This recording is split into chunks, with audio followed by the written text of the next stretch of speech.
BRS అల్లర్లకు కుట్ర చేస్తోంది అంటూ కాంగ్రెస్ దుష్ప్రచారం చేస్తోంది అంటూ BRS MLA Palla Rajeshwar Reddy counter ఇచ్చారు. సీఎం రేవంత్ డైరెక్షన్లో పోలీస్ వ్యవస్థ పనిచేస్తోంది అన్నారు.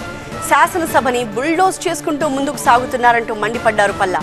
శాసనసభలో గొడవకి సంబంధించిన విజువల్స్ బయట పెట్టాలని డిమాండ్ చేశారు పల్లా. కేటీఆర్ తప్పు చేస్తే దీనిపై సభలో చర్చ పెట్టాలని పల్లా రాజేశ్వర్ రెడ్డి పట్టుబట్టారు. వీళ్ళకి అప్పుడే అరెస్ట్ చేసినట్టు ఇన్ఫర్మేషన్ ఉందట. ఎమ్మెల్యేలు మాట్లాడతారు, ఏసీబీ ఏం చేయబోతుందో వీళ్ళే చెప్తారు, మంత్రులు చెప్తారు, రేవంత్ రెడ్డి చెప్తాడు. ఒకవేళ రేవంత్ రెడ్డికి అదేవిధంగా మంత్రులకు ఎమ్మెల్యేలకు ఎవరిచ్చిన సమాచారం ఏ విధంగా లోపల జరుగుతుందో తెలుసు. డీజీపీకి తెలీదు, ఏసీబీ వాళ్ళకి తెలియదు, కానీ వీళ్ళే తెలుసంట లోపల ఏం జరిగింది మొత్తం కూడా వీళ్ళే నిర్ణయిస్తూ ఉన్నారు. కానీ మీలాగా పైసలు తీసుకొని కిరాయి మనుషులు మా దగ్గర ఎవరు లేరు. అందరూ ఉద్యమకారులే, అందరూ ఉద్యమం చేసి ఇలా తెలంగాణ తెచ్చుకున్న వాళ్ళే. కాబట్టి మీలాంటి ఏదైతే కాంగ్రెస్ వాళ్ళు చేస్తున్న అసత్య ప్రచారాన్ని ఖండించి నాయకులు కార్యకర్తలు బీఆర్ఎస్ వారు అందరూ కూడా నేను విజ్ఞప్తి చేస్తున్నా ఈ వేదికగా.